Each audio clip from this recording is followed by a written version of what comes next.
Viral. Recruitment agency ni Julie B. Ranara, yari kay Senator Tulfo. Kapapasok lamang na balita, trending ngayon sa social media.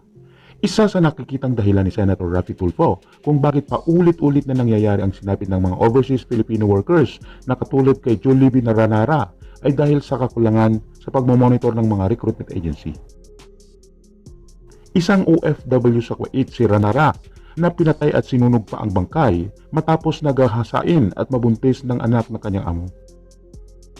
Kapag na-deploy ang isang OFW sa lugar, pinapabayaan na sila kasi nabayaran na sila. Tapos na. Pinapabayaan na po sila ng agency. Dapat may constant monitoring on a regular basis. Tinitignan dapat ang kalagayan ng ating mga OFWs ayon sa senador. Mahalaga rin aniya na nasusunod ang mga nakasaad sa kontrata ng mga OFW. Madalas kasi, sabi ni Tulfo, lalo na sa Middle East, ay hindi nasusunod ang mga napagkasunduan sa bilang ng aalaga ang bata, laki ng bahay na lilinisin at oras ng pagtatrabaho. Kaya titignan ko kay Julie B kung nasunod nga ang kontrata. Kapag hindi nasunod, tatamaan ng lintik ang agency na to, babala ni Tulfo.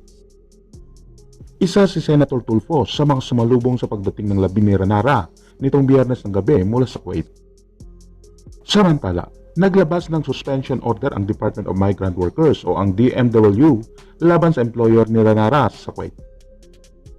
Ayon kay DMW Undersecretary Bernard Olalia, nangangahulugan ito na kailanman ay hindi na maaari mag-hire ng OFW ang Kuwait employer ni Ranara.